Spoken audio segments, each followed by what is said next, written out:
Yeah, welcome to the yard, it's that Birdland sound. Pig Town Sports, yeah, we holding it down. Bleeding orange, dripping purple, that's the code we claim. Crab cake, hustle, Old Bay in the veins. From Camden Yards to the air, we all the same. That beat more fire running deep in our veins. From the block to the booth, yeah, we bringing that flame. Pig Town Sports, steady carving the game. Talking stats and facts, we don't cap, we react. Breaking plays, dropping gems, keep it all exact. Ravens on the rise, O's back in their zone. We the next up, Baltimore's on. Yeah, microphone heat when we speak that truth. It's Pig Town Sports, yeah, we speak for the youth. Yeah. Grab a crab cake plate, pour that natty bowl. When the mics turn on, man, you already know. We the best up and coming Orioles podcast today. Spitting stats and facts with that Old Bay flame. From the block to the booth, we don't play no games. Pig Town Sports, remember the name. Woo! Birdland, what's going on? It's been a little while since we chatted here, but today I have a very special guest. So joining me today is Lance Brozdowski. If you spend any time on baseball YouTube, you know who he is. You've seen his videos. He's one of the best at breaking down pitching development, any kind of pitching, the stuff teams are actually paying attention to behind the scenes and whatnot. There's nobody better right now to help us make sense of what's going on with the Orioles on the mound, except for Lance. So let's bring him in here. Lance, how you doing today, man? Hey, what's up? How are you? Thanks for having me. I'm doing pretty good. I appreciate you taking the time out of the day to kind of chat with us here. So, listen, in Birdland last year, the pitching was rough. To be honest with you, I'm sure you probably covered it yourself. But what can the Orioles do to get off to a faster start this year and not hit the bumps in the roads that they hit last year? Yeah, I mean, I'd say like hopping onto this podcast, it's interesting because I feel like my perception of the Orioles is pretty positive relative to the rest of the sport from a pitching development standpoint. Mm-hmm. And I swear I'm not just saying that because I'm coming on an Orioles podcast. Like if I was coming on a Angels podcast, I would not say they're good at pitching development. You know what I mean? So right. I'm being honest here. Like I think they're in a pretty good spot. I think they have a lot of people in place who are sharp. I think some of the underlying trends you see in the minors in terms of what they're doing with pitchers and the guys that stand out all have what you could lean towards saying are like pretty modern mixes in terms of how teams are thinking about really deep repertoires, which has been a theme of the last season in terms of everybody throwing 5 or 6 really good pitches. So they've lined up on a lot of those elements, and I don't necessarily think there's like a particular thing they need to do. I get that the pushback is they haven't really been able to create a lot of solid major league arms, and as a result of that, I think everyone just immediately thinks they're not good at pitching development, but I think that this trend is something that you have me on next year at this exact time. We're going, man, Trey Gibson looked good. And, some hope Braxton Bragg and some of these other guys in the minors. Like I know they traded Ferret, but, you see the momentum going. And I think the tenor is going to change a lot in the next calendar year. Cool. So for the people who don't know your background, how did you end up focus on so much pitching and how'd you get into the development side? Yeah, I mean, I grew up around the minor leagues, so I'm from Connecticut originally. I live in Chicago now, but there was a bunch of minor leagues teams there that I went to all my life. So I've always been like on the prospect slant. I'd say the advent of data and like PitchFX and pushing into StatCast in 2015 is really why I stuck to pitching. Pitched a little when I was younger in high school, was not particularly good at all. But so that lined up with the fact that I've always been comfortable with numbers and that era of like 2015 to 2020 area of starting to understand what was being outputted by StatCast and everything, understanding how pitches move, why they move the way they do, which is good, which is not, was fun. And I really enjoyed that. And I think from there, it's just compounded over time to something that has become a bit of a specialty. I don't think I went into it thinking like, this is absolutely what I'm going to analyze. It's just where the data's been, and the conversations I enjoyed the most tend to wrap around pitching. So it wasn't too intentional. It was just more a byproduct of the information that was available and the interest I had in kind of pushing into what might be the future. I always like thinking about things in the future as opposed to like a little more retrospective. So I think a lot of people do that as well. So I think that's probably why, for the most part, I lean a little on the minor league side, but definitely more like trying to push towards the major league analysis side, I'd say, from like a national standpoint. So hopefully that's the brand people know me as. It's funny is like, I was kind of into that same kind of stuff. And I was always an outlier. Like nobody around me ever really liked numbers. And I was always looking at like stupid stats, and I still do on my Twitter, but like, I never thought there was a market for that. And it's wild how it's grown and analytics have grown, and it's pretty neat. But when you watch the Orioles pitch, like, do you think that they have an identity? Like what, as a staff, what are they trying to be? Yeah. You sent me this question prior and I thought it was an interesting one. I think this is often like a very difficult thing to analyze. Which is why a lot of the time you'll find in like my YouTube videos and elsewhere, I'll end up going towards the minor leagues and looking at like 4 levels of data, aggregating it all and seeing like very subtle trends. For the most part in that data, what you run into is just like the glob in the middle, where there's really no differentiation, or the very subtle differentiation that when you then talk to people in those organizations, it's tough to be like, yes, we are intentionally doing this. What a lot of the time ends up happening is I'll talk to people and be like, hey, Red Sox are a great example, for example, your guys' division. They're a really weird team from what they do in the minors. Like, they have a lot of outlier traits. They slashed fastball usage a ton between 2023 and 2024. Their draft class was fascinating. A lot of other teams that I talked to did not like it at all. Speaking about the Red Sox here, and yet I think most people consider them like kind of on the cutting edge with pitching development. So they jump out. But when I talk to those people, they're like, okay, why are you doing this as the Red Sox? You know, someone in the Red Sox organization. A lot of the times it's like not totally intentional. It's more like a byproduct of what their internal models think is valuable, you know? Like, these teams are running so many numbers. They have so many people in their R&D departments, so many really sharp people trying to value these things and update for priors and update for what just happened in the most recent season. And again, try to project forward onto what is going to be good. That the residual of that is often like, hey, look at that recent draft class. They drafted a bunch of really big dudes, the Red Sox, who cut the ball. And I think that's somewhat indicative of like the larger trend we're going to start seeing. It's just really funny that a lot of it is concentrated in the AL East, where you guys are. Well, the Yankees were kind of on this a couple years ago. You think about like Will Warren and Hayden Wesneski, Clark Schmidt, Michael King. All these guys were like low slot, cut the ball, throw a bunch of pitches, nasty sweep, you know? I think the Orioles to some extent are in that bucket. And I think perhaps what we're seeing with them, something I talked to someone at the winter meetings about, not particularly from the Orioles, but they were talking about how for like the longest time, we always saw, or I wouldn't say we, but teams sought like outlier traits, you know, like things that are different or distinct, pop and are interesting, and therefore we value them, you know, more than perhaps we value average traits. But what I think we're starting to see is actually this kind of funny reversion. Maybe this is all just cyclical, of teams almost preferring like average release heights, where you can do a lot of things around average. It basically widens your paths from a development standpoint. You know, if you're a low slot guy who can't throw a big sweeper, you're very limited in what you could do from a shape standpoint. If you're an average slot guy who slightly cuts the ball, you could like iterate on 7 to 8 shapes. And I think what we're starting to see, and I wonder if the Orioles are on this trend as well, is like more normal arm angles. So not really going like the Trey Savage big or like the Tatsuya Mai really low, like in the middle, who slightly cut the ball, throw really hard, and have good spin capacity so you could throw 4 breaking balls. And the obvious example here is Trey Gibson, who I really like up at AAA for you guys. I think he's a really good pitcher, and I think he's going to pop a ton next year. So that's like maybe where we're going from like a development standpoint. It's very odd, but I wonder if a team like the Orioles likes the more average traits because they can push guys in a variety of directions. I mean, average in one very small sense, you know, like you got to have above average velo, above average spin capacity to get to these big shapes and big mixes. But that was like, I guess, somewhat of a history of the last like calendar year, at least how I perceive the calendar year from a pitching development standpoint. So I hope that kind of answers the question. Yeah, definitely. I wanted to get your opinion on Adley Rutschman, and how much do you think catching really matters now? Like game calling, framing, a lot. Do we see a lot of these catchers making a staff better? I mean, as you can see, so the 15 was in 2022 or 2023. Adley's kind of regressed a little bit, but do you think he can get back to like and get the Orioles staff to a point where they're just better overall? It's a great question. I think it might be accurate to say he's regressed. I'd be really curious to see their internal metrics, which you're obviously not going to have on this. But I wonder whether what we saw a couple years ago on the catching side is like, let's say this is probably prior to 2020, when we started to understand how valuable framing was. Everyone in baseball just got good framers and saw like immediate returns on it, such that the disparity between like the worst framers and the best framers like collapsed inward. You know, like that graph went from being like a very nice bell curve to like zoop.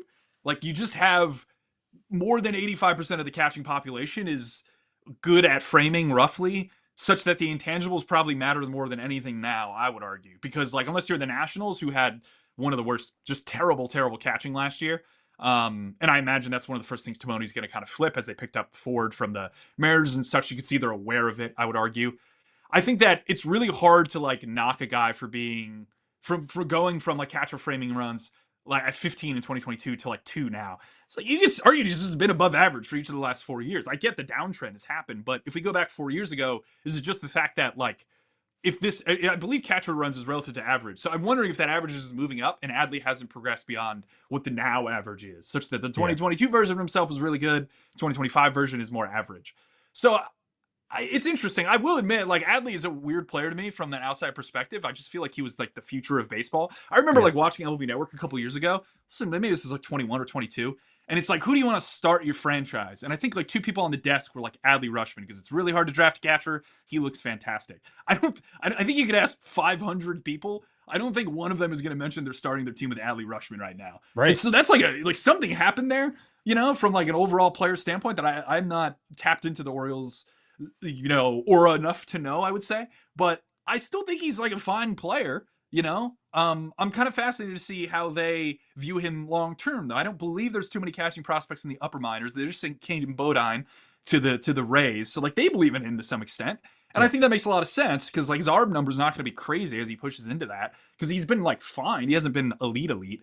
But yeah, I think catching is starting to move towards like other intangible things, game calling, things that are really hard to objectively measure, which again, getting to this cyclical point of baseball, might push people back to, how does this guy manage pitchers? How does he call games? How does he manage his staff? What are the intangibles here? Which is going to, it's going to be on the coaching staff and Drew French and others to be like, we believe in him because of these elements that matter more to us than him being just 2 catching runs above average or something along those lines. So that's kind of where I think it's going. It's going to things that I don't necessarily think we presently quantify that well. And perhaps that's why catching as a whole is still the one position that I think WAR doesn't capture in its entirety, just because of all these intangible things we're talking about and how much impact it has on the game. I know WAR adjusts for like the position itself, but I don't think it does an amazing job. Like if you're telling me which position is the most error from a WAR standpoint, like error band, it's catching to me. Like if you want to argue Cal Raleigh should have an entire win more on WAR because of all he does for that staff, I would not debate you. If you want to argue that like a second baseman, should have another entire WAR because of his intangibles, like I'd probably push back a little more. Maybe that speaks to the larger point about where catching is in the present state of the game. Yeah. If you had to pick one of these 3 guys, who do you think, don't even go by biggest name, who do you think is the best fit for Baltimore right now? I think it's Framber. I just posted a short on him actually on YouTube and Instagram and some other places, but he's the name that I think makes a lot of sense for them. And perhaps it's because of the Drew French connection of them being somewhat overlapping in Houston for a couple of years. I think he's maybe, again, all these starting pitcher contracts, I think are going to come in a little under what people think. The projections, for Framber were like, I think Ben Clemens on Fangraphs had him like 5 for 30 a year at 150. Like, I think all these are going under, partially because teams maybe a little hesitant for next year's lockout, but also so much of these contracts, you need to front load the value from a production standpoint, such that in the 3rd or 4th year of it, you could just like say, hey, don't worry, you did great for those 3 years. We don't really care what happens at the end of the contract. But I think it's getting harder for teams to like stomach that 4th and 5th year being added in. And as a result of that, I do think all these guys are going to kind of get pushed down and squeezed in terms of how many years and dollars they're getting. Ranger Suarez is interesting because his velo's down. I'm not entirely sure why. I love what Caleb Coffman does there. And I think the Phillies are pretty good at pitching development. So as to why that wasn't fixed, I'm not entirely sure. And it makes me a little more hesitant than, say, if Ranger was pitching on, like, the Rockies and he was down 2 ticks. Like, okay, the Rockies probably weren't doing something appropriate to get him back up in velo. But he's down a full 2 ticks. I know the correlation back there hasn't been, oh, look at the velo going down. He's been worse as a pitcher. Like, he's been almost arguably better as a pitcher, sitting 91 to 93, 94, which he was. But I'm still a little hesitant that that's just going to continue, of him being like this 91-mile-per-hour guy with like 3.5 ERA. So I like Framber. Gallen is a little bit more of a project to me. I kind of pegged him to the Yankees early in the offseason, but I don't think that's going to happen now. He's tough, especially because of the QO attachment. So, like, you really got to pay him more than the D-backs are going to pay him. Initially in the offseason, I didn't think he was going back to the D-backs, but you saw them scoop Kelly, and I think that was partially the reason why. Yeah. And I also think, Michael King with the QO attachment as well, going back to the Padres. These QO guys are really tough to move off the org unless they're like a great player, like a Kyle Tucker or something along those lines. Not a pitcher, I understand. But Framber's my pick. All right. Shane Baz. What do you need to see coming off? I mean, obviously last year he had that full season coming off an injury here, but what do you need to see from him this year to say that, yeah, this guy can be a top of the rotation dude? I don't think you really need to see much. I think he already is. I mean, you look at the underlying there, he's a pretty good pitcher. A top rotation dude, okay, you're going to need to see a lot more. I'm thinking more from like an expectation standpoint. I think projections have him around like a 4.2-ish, which you could peg him as like a 3 or 4 in a rotation, probably more of a 4 in a rotation. The big thing for his entire career has just been, he's been hurt. So like it's been really hard to get like a sample to entirely believe on what he's done. He's coming off the highest inning total of his career, I believe. So like that's a good trend line, like the most recent season of health, I think, is a better indicator perhaps than like 4 years ago, 3 years ago, and everyone was like, this dude's never gonna stay healthy. He's a reliever. But he's a really good ability to create like a hard depth breaking ball. This is like one of these outliery traits that not a lot of other guys can do. I just mean like the combo of how much drop he's getting alongside how hard he's throwing it is very hard to do. If you don't have the ability to get to the front of the ball and hold what you'd call like supination at velocity, you're not going to be able to create that shape. So I like him in that respect. So that pitch is like really good. I wonder what the Orioles do from like a mix standpoint. I think perhaps they view some like development items on the bone for him that maybe the Rays just never got to because they were like, let's just stay healthy, man. Like we're not trying to really do anything outside of just like keep you on the field and get you to throw 160. I think he's also been pretty vocal about hating Steinbrenner. And he pitched for a while in the stadium that kind of inflated the carry on his fastball. So, or didn't pitch for a while, but he pitched for however many innings he threw at the Trop. So I think it's good. Like you have a lot of things aligning there where it's like, okay, he's out of the Trop. I like Orioles development. I think they'll do some sharp things with him. He's finally coming off a healthy season. I think it's pretty easy to like look at him and go, I'll take the under on his current projection because of some of these intangible factors, scenery change, etc. So I like him. I think he's a great pitcher. I don't think he's going to be a top rotation guy as it currently stands, but I don't think he really needs to be. If you add Framber, then there you go. That's kind of your top of the rotation guy. And then you have Boz around him. I think Gibson will come up at some point this year and be really good. Rogers was great last year. So like you guys have enough depth, I think, such that you don't necessarily need like the frontline ace. Once you start to get into like playoff game planning and stuff, you could, I get maybe you need a bigger arm. Maybe they make a deadline move. They've been rumored on Edward Cabrera. I don't think he's an ace either. He'd be more in the Boz territory of like a 4 or 3. But you could win. You could win 90 games with a bunch of 3s and 4s. And I think that is more than enough for him to pay off the trade value that you guys gave up. Yeah, me too. Kyle Bradish, obviously one of my favorites. I think he's one of the best guys in the entire American League. When he's on, he just works. But what makes him so effective in your eyes? Like, is it the stuff? Is it his sequence? Is it just how he cuts the ball at 97? What do you see from Kyle Bradish? Yeah, I'm pulling up his stuff right here so I have a better idea. But yeah, I think you nailed it at the end there. I sequencing stuff's really hard for me to be like, yes, totally, sequencing is great. I think that's like not to poo-poo other analysts, but I think like some people, when they not entirely sure, will just go to things that are far more generic that can't really be proven out. Like you just say his sequencing is good. It's like, all right, well, like, how are we thinking about his sequencing? Like, are we measuring this at all, or we're just saying it's good? Like, I have no idea what good sequencing is, honestly. Like you could look at usage based on count and stuff and maybe perhaps back into it and be like, oh, this guy should be using more breaking ball in this spot than fastball. Like if that's sequencing, sure, I'd view that more as usage. So sequencing is never something I go to. I would say like, fundamentally what he does with the ball at release is really strong. So you're showing some percentiles here. I know is that shaded out because he didn't hit the minimum problem? Yeah, not because he came back from Tommy John last year. Exactly. Yeah, yes. But like I think what he does with the ball is really interesting. Like he in this vein of being higher slot, and usually like thinking of Trey Savage I mentioned earlier. Everything he throws moves to the right, so like into a right-handed hitter because he like pronates through the ball. So like he literally cannot create a glove side shape. Like you have him throw a slider and it looks like his splitter. I think this might be somewhat of a limitation on Savage long term. So I've always been actually the low man on him, which made me look incredibly dumb in the postseason when he was absolutely dealing. But I'm staying on the low man on him. I'm going to die on that hill. Bradish is like the complete other end of that spectrum, where like he is also high slot, pretty high slot, not as high as a Savage, but he's up there, and he cuts the ball. So he's like this at release. Savage is like that at release for the most part. Early pronation, late pronation, basically the concept of like turning over that hand to get to the changeup. So with Bradish, I like the fact that he throws hard, really good spin capacity, gets to the side of the ball so that he can create these lateral shapes. I also love that they threw in that sinker, I think it was a couple years ago. Yeah. Seam shift. So he's kind of like this modern seam shifty pitcher. I think he's a great pitcher. And I think that concept of him being able to like get to the side of the ball and create these lateral shapes at velo is really his strength. Does that limit him a bit against like lefties long term? Perhaps. But, off TJ, I wonder if they have more plans for him long terms in terms of playing around with other things in his mix to make him better. But I think that fundamental trait of like throws hard side of the ball is really why he's a very tantalizing pitcher. And I think if you're projecting out this rotation, I don't think I've looked at a projection, but he's probably the one that projects for the most WAR right now, right? Yeah. I mean, most people don't even remember that he pitches with the Orioles, but like I mean, if you talk to Orioles fans, he's the clear ace. Even if you sign Framber Valdez, Bradish is better in our opinion, just because Yeah, I we've agree with seen you. enough. I think they're comparable pitchers. I think where Framber maybe pushes is like the floor is crazy. Like that dude's thrown 200 innings for you, you know. Right. But if you give me like I think Bradish has probably the access to a higher upside season because of the strikeout rate. Like Framber's putting ball in play and like probably getting to some counts where he could spin you a curve to whiff you, but Mm-hmm. he's really like ground ball, limit hard contact.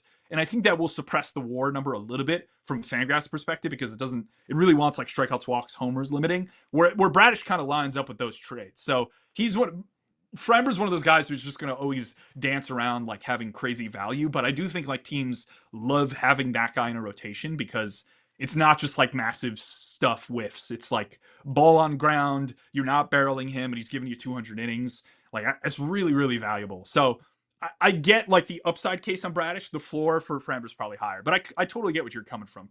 Yeah.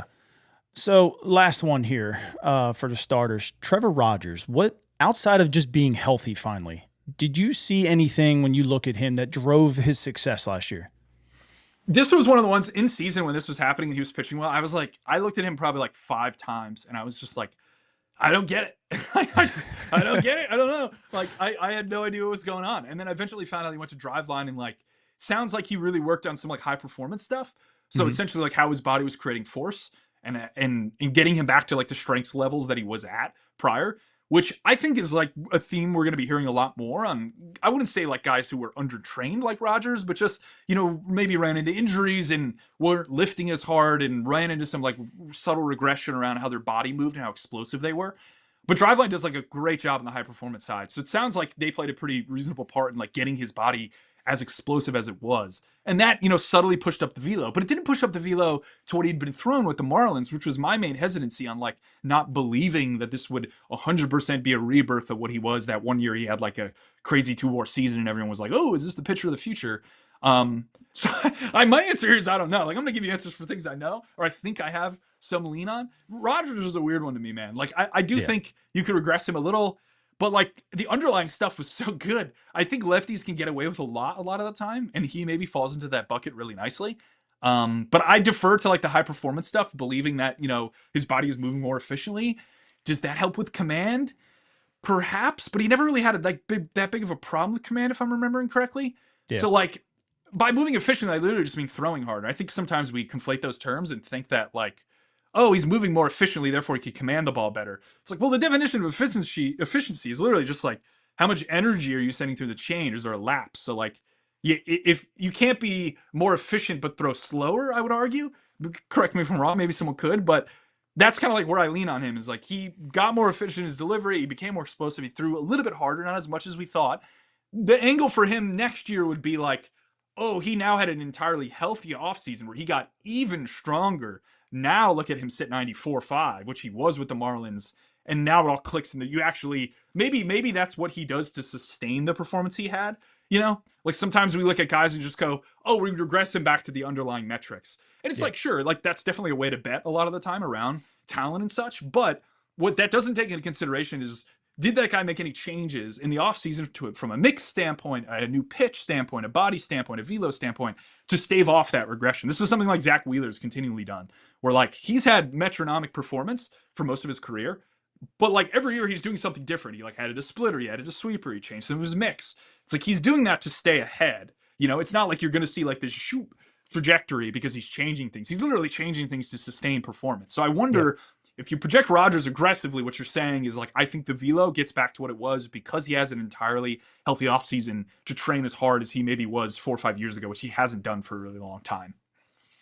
Yep, I fully agree. I mean, health, I mean, obviously we know in baseball nowadays, just it takes you so far. And for him, it just seemed like he dealt with so many little stupid nagging injuries for years. But he always seemed pretty like decent in Florida. And then just last year, it just all came together, which as Orioles fans, we're thankful surprising. for. Yeah. It was surprising to me. Do you see that him? Do you see him throwing below a 3.4 ERA this year? I'm gonna go to projections here. I didn't look. Let me see what projections have. I just pulled that out of my head too. I mean, obviously, projections got him like a 4.2. So 4.2. Okay. It's like they're really looking at that 24 and probably going like, we kind of believe the 4.8 or 4.9 that he put up. You know, So you got to split the difference there. I think 3.4 is a little aggressive. But I think under a 4.2 is pretty reasonable. So I'd say he's like maybe 3.9, 4 flat, which is a little bit under his projection. But 3.4 is really hard. Like, does anybody have a 3.4 projection? Let me see. I'm actually curious. I would say probably less than 6. More than I thought. Okay, we got like third. See, relievers is what I'm pulling in here, which I should not do. Where am I? No. Anyways, I can't pull it up, but it's probably somewhere in that window. Yeah. Skeens, Scooball, Crochet, maybe Logan Webb. 3.4 is like a really hard number to crack from a projection standpoint. Mainly because projections are like your median outcome. If someone has a 3.4 median outcome, like your upside is a 2.7, like Jacob deGrom. Tough to put Rogers in that bucket, I would say.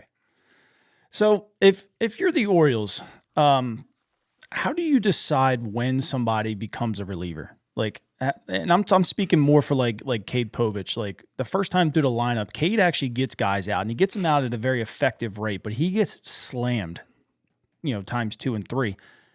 How long's the leash until you become a reliever? Great question. Yeah, I mean, I'm going to go to something a little bit nerdier here, but you could just use like stuff command stuff combo and determine whether a guy's a reliever. A lot of the time, teams will just tell you like the command stuff's just harder to project. I wouldn't say it's like immutable. Like, you can change it. It's just I know there's a lot of teams, that in the draft, for example, like I was talking to a director of pitching from another organization who was like, listen, when I went into the war room and I was like, if you're looking at a dude, you have to understand what you're drafting. If this dude can't command the ball and we have enough of samples with like a 15% walk rate, it's like, I, as a director of pitching, am not entirely sure how we're going to be able to adjust this, Like, I have some theories, but like the hit rate on that is really low. Otherwise, if you tell me you have a good mover, really athletic kid who's throwing 92, pretty confident I could get him 95. Obviously accepting a little bit more risk from like an injury perspective. He's throwing harder, all these other things. But like, I'm far more confident in that angle than this other angle. So I think command is like a really good way to just look at things overall. And from command, you can go to a variety of other elements. I think perhaps one of the nerdier things is like thinking about how much stress you put on your body for the level of velocity that you sit. So this is maybe something that we don't talk about a lot on the public side just because we don't have like much biomechanical information. But if you look at like torque on the arm to velocity, it's not like every 95 mile per hour thrower creates the exact same amount of torque. There are guys who are putting more strain on their body to get to that 95, specifically their elbow, and there's guys who are putting less.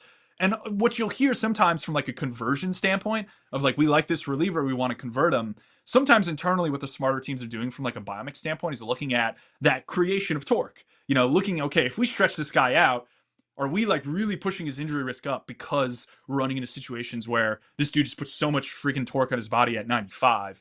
Right. We're a little bit hesitant to assume that he's going to throw 120 innings clean. Whereas like this other guy is actually like something about how he moves. I'm not well versed enough in biomechanics to know, what the themes are of guys that create less torque for their velocity.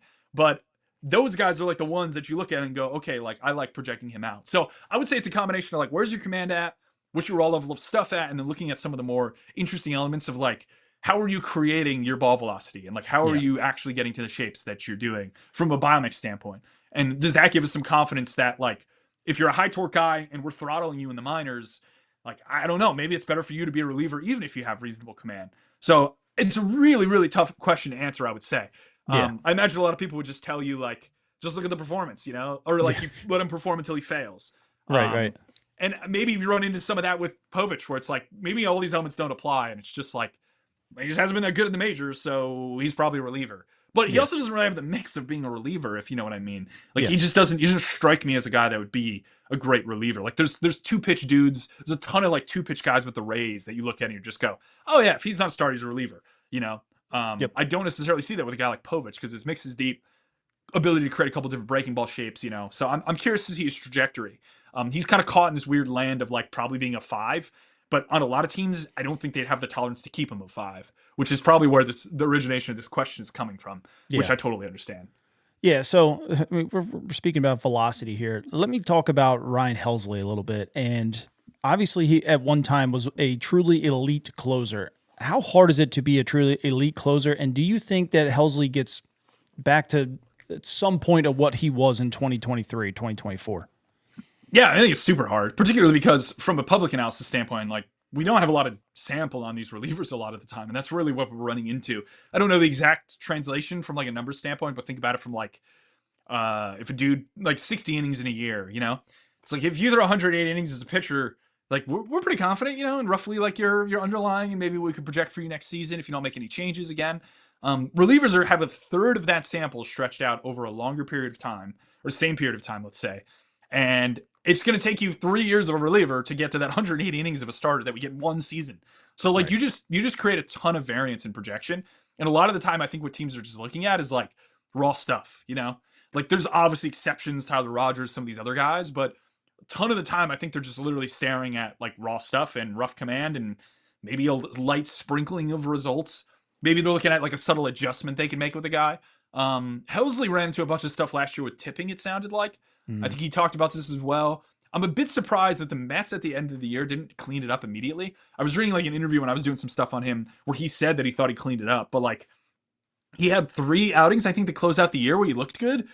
I don't know if 3 outings from a pitcher is enough to convince me that like he fixed the issue that he was running into. That'd be like watching a guy go through a rotation or a lineup 1.5 times and being like, he's great. Like, let me see him for another 5 innings there, man, So, like, it's tough. Again, like, reliever analysis a lot of the time is reacting to small sample. And as a result of that, I think it's really hard to be confident a lot of the time. So I would just defer to the larger body of work we have from Ryan Helsley, which is he's a good pitcher. And I think he'll revert to that, Is he going to put up the 2 ERA in 66 innings? Probably not, but that's in the range of possibility for a reliever this good. Just because again, we're working with such a small sample. Like how many times do we have a starting pitcher throw 10 starts, 6 innings of like a 2.5, and then the underlying projections are like he'll be a 3.8 rest of season. Just think of that. But then for a reliever, that would be the entirety of their season where they do that. So it's just a lot of variance in relievers. It's really tough to project them.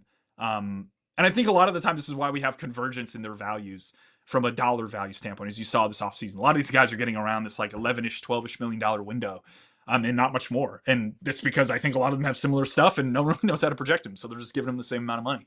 Yeah. All right. So I'm going to do a little fun one for you here. Yeah.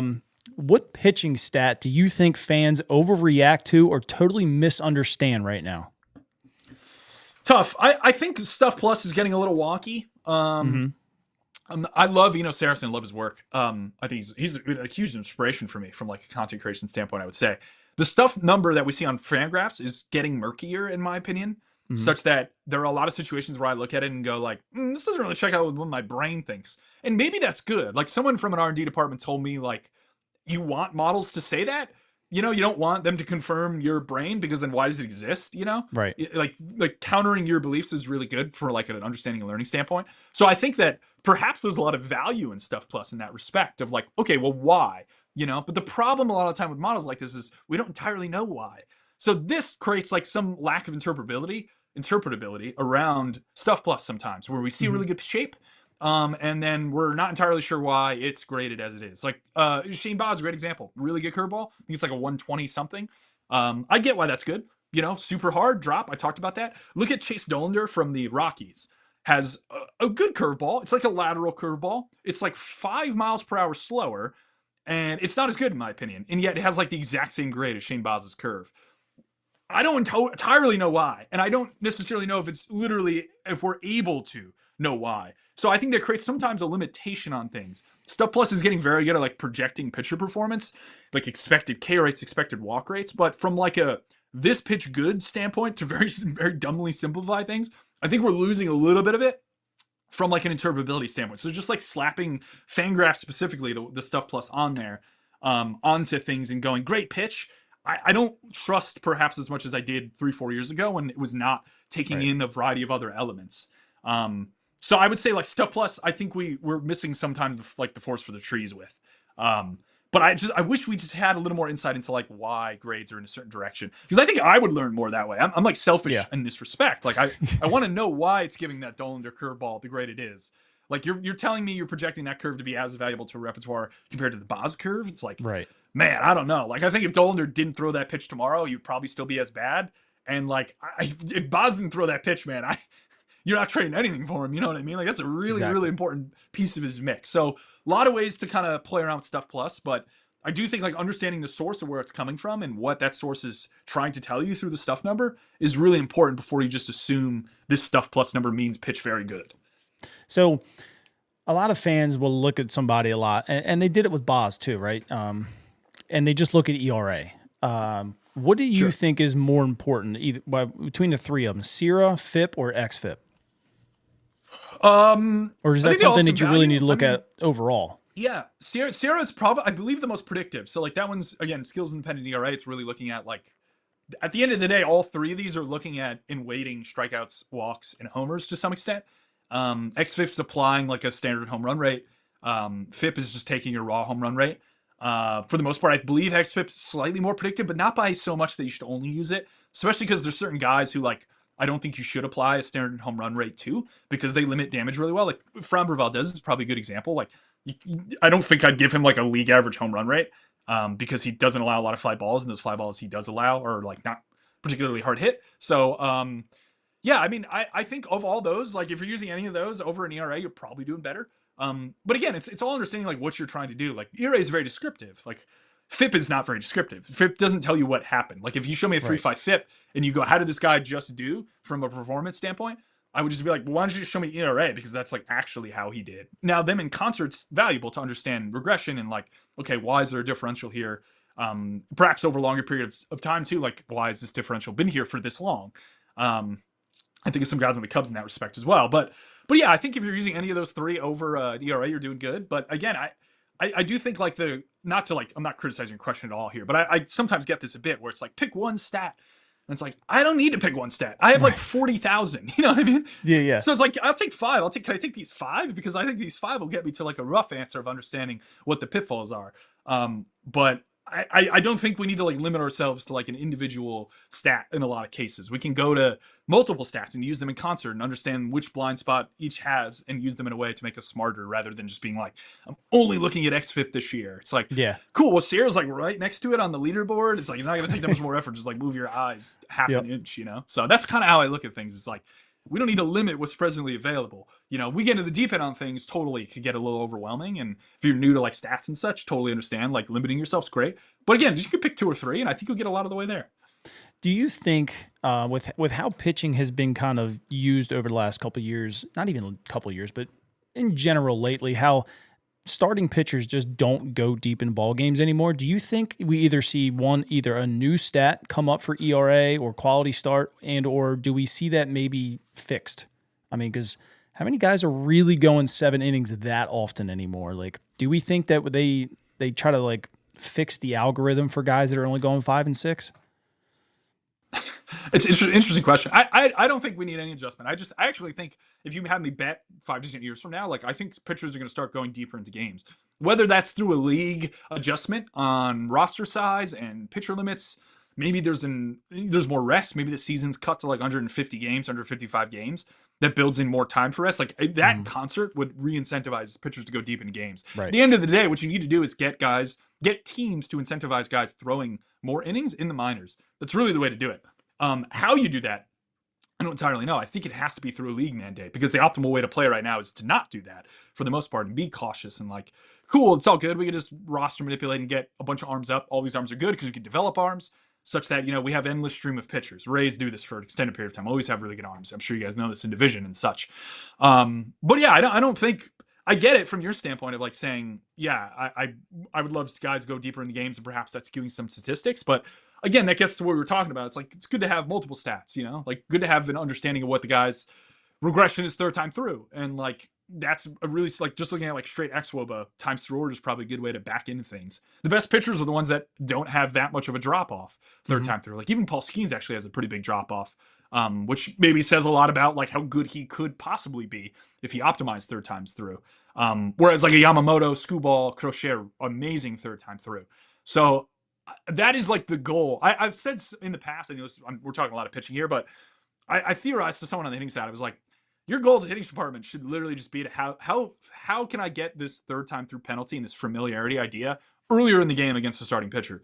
Like I don't know how many singular goals there are on hitting departments. A lot of the time it's probably just barrel the ball, hit the ball hard at the right angles, totally understandable. But like the layer down from that is like, how are we getting this penalty that we could get pitchers earlier in the game so we can crush them earlier and get to relievers who are good a lot of the time. But again, if you're looking at the 5th or 6th reliever on a team in the 4th or 5th inning, it's probably not that good relative to the starter, especially in like a playoff situation, for example. So that's kind of how I look at things a little bit, I would say. I don't know if that answered the question, but I'm not too worried about going deep into games, I would say. Yeah, it just seemed like the thing has changed, but I agree with you. I do see. I think it's going to change back a little bit. I think That's people my bet. are going to chase less velocity. I think they're going to learn how to throw harder, more under control now. Where right now it's just like, hey, let's just throw hard. Yeah, I don't think velo incentives are ever going to go away. Like, no team is ever going to be like, I want 91 instead of 95. Like, I think that's not going to happen, honestly. Yeah. But I do think like there are ways on the high performance side and training side to like, we make progress on this, where it's like eventually we get 4 years down the road and it's like velo plateaued a little, maybe it's 90, maybe it's 96 in the next 5 years is the average four-seam fastball. But like, look at the injuries have gone down, which is like a really nice correlation to get. Velo continuing to climb ever so slightly, but injuries ticking down as we start to understand how to keep guys healthier, how to program properly. Like I still think we're like really early on some of that stuff, such that everyone's being a little too critical of like, we need to figure this out right now. It's like, it takes a long time for change to sometimes come through and sweep through the league. So like, give it 5 years. I'd love to see like some of the injury reports in 5 years. If like that stagnates, if injuries stagnate and velo continues to go up, that's a positive in my opinion, And like, I don't think a lot of people would look at it like that. If you don't want to get hurt, then like, don't throw the ball or throw softer. And your probability of being a pitcher is going to go way down, you know? So it's like, as long as these incentives are in place such that teams value velocity, it's impossible, I think, to run the counter. So that's kind of how I would look at things. It's just, there's never going to be a world where a team wants 91 over 95, unless there's some crazy roster limitation in some way. But even then, I would argue like all of a sudden 91's re-incentivized, teams are just going to figure out a way to get the guy to throw 94 with these weird rules that maybe we're speculating are here in 30 years or whatever. Yeah. All right, I got 2 more for you. One of my favorite guys in the minor leagues is Levi Wells. Do you have anybody that you've looked at in the minor leagues outside of Trey Gibson that kind of piques your interest that maybe our fan base doesn't know about just yet? Let me take a peek. I liked the guy who traded, Michael Ferret, actually. Yeah, which is unfortunate. I know we're doing that on this podcast and he's not on the team anymore. I just want to make sure. Oh, Luis De Leon. Beautiful one. That's a great one. He pitched in the AFL. Really fun arm. He throws both a splitter and a changeup. Very unusual. Someone for a lefty earlier this year told me that this would be a trend. And I was like, that's kind of fun. It's a fun idea. But I do think it's a very limited trend, partially because De Leon is like really good sublime changeup command from left to right. So what he can do is use that pitch literally as like a fastball because he could strike it so much. And he locates it like beautifully down and away from righties. So like he's literally throwing the pitches as fastball, such that then when he gets into deep count situations versus some righties, he'll throw the split instead, such that you get this idea of like pitch decay, seeing a pitch over and over increases hitter performance against it. With De Leon, I imagine the idea and the thinking there is like, if I'm throwing this changeup so much early, I don't want to throw it then late because I don't think it'll be as good as at inducing chase. So let me throw a split. So I really like him. I think he's a crazy high floor pitcher. He's a guy I think will get major league innings this year. I think I'm trying to figure out like how aggressive to be on him, but I just think he's like crazy high floor, slam dunk top 100. As we start to see lists roll out, you could tell who like is a ball knower based on whether he's top 100. And I'll admit, Longenhagen from Fangraphs was the guy who tipped me off to him. I was talking to him at the winter meetings a little bit about it. He got some like cool slow-mo video. And I noticed in the data too that he threw a change and a split. But I think he's really good. I just think he's like crazy high floor. It's a really unique approach in terms of how he throws that I think is somewhat like impenetrable long-term from that changeup early. The fastball's not great, but like he doesn't need it to be great, especially if he could strike the changeup as much as he does. I just think it's so different than like what a lot of other pitching prospects are like that I'm way in on him. I think every top 100 list should have him as they update into this season. It's difficult for me to find like 30, 40 pitchers better than him in the minors specifically. I mean, we've been waiting for him for a while. I mean, he's been a young guy, but it would be nice to see him at some point this year. So last one that I got for you, when you zoom out and you look at the Orioles pitching and their development overall, what excites you the most and what makes you still a little bit nervous? The nerves is just they haven't done it at the major league level. So like are they just really good at minor league pitching and they struggle at major league pitching, which I think some organizations run into. I think the Rangers ran into this for each of the last couple of years with Mike Maddox a little bit. I'm not saying Mike Maddox is bad. Obviously, he's an incredible storied pitching coach, but I would argue like some of the ways that he approached pitching was not particularly modern, and perhaps it held back to development some of the Ranger arms. I know the Rangers had like the best ERA in baseball last year. Look at their park factors. Very weird situation going on in that stadium. But I think that's the nerves. Is just like, I haven't seen it at the major league level, but I don't think I need to see it to believe what they're doing in the minors is strong. They throw hard, deep mixes. I think the one like I wouldn't say it's not an outlier trait, but like, again, I'm talking about how like you look at the minor league data, it's aggregated. A lot of the time you have the glob in the middle, particularly around the Orioles, they have higher release heights than average. So like they have some tendency built into their model, whether it's just pick big dudes or like pick some of these higher slots, guys who have higher slots and cut the ball, like Bradish we were talking about. That is like a trend, perhaps, that I think they're doing a sharp job on. So I just think they have good people there from the individuals I've spoken with in the organization. I think they're on the forefront of a lot of this like seam effects, big mix stuff, which I think is really important over the next couple of years for teams to be on this. It's just the Red Sox are on it, the Yankees are on it. The Rays aren't totally in the sphere, actually. They're in a little bit of a different category. But it's funny how concentrated some of this is around the East Coast, the NL East and the AL East. I think the Mets do a great job. Marlins are going to do a great job with it as well. And Nats are on the upswing. So it's weird how like all these teams are just happen to be in the NL and AL East from what they do from a ball flight standpoint and understanding ball flight and optimizing that. But that's the thing that gets me most excited is just the mixes you see. Like you don't see a Braxton Bragg. I know he's down with TJ, but you don't see that mix from a lot of other guys in the low minors. You don't see what they've done with Trey Gibson from a breaking ball standpoint in the minors in a lot of other organizations. And that jumps out to me as like, okay, they value big mix, they value spin capacity, value velo, they're valuing the right things such that at some point here, we're going to look back and go, oh, that era of them not creating major league pitching talent is mostly defunct now. We just believe them to be a good pitching development organization. And I think that's really positive. Lance, I appreciate the time that you spent with us today and diving into the Orioles, minor league systems, major league team. Can't thank you enough. Please plug yourself, your YouTube channel and stuff like that. Go ahead and take the floor here with that. Yeah. YouTube, Lance Bros, Substack, Lance Bros as well, Twitter, Instagram stuff. Definitely pushing YouTube, trying to grow that a bit. And Substack, I think I'm putting a lot of things behind the paywall this year. So if you're interested in paying like $5 to really hear me nerd out about stuff, that's a good place to be. That's definitely more like the nerd fan that's obsessed with my stuff though. YouTube free, really accessible. I think most of the time, even if you have like a baseline understanding of baseball and aren't like crazy deep into it, like we are right here, I think you'd still appreciate some of the angles that I go towards. So yeah, it's the main places to find me.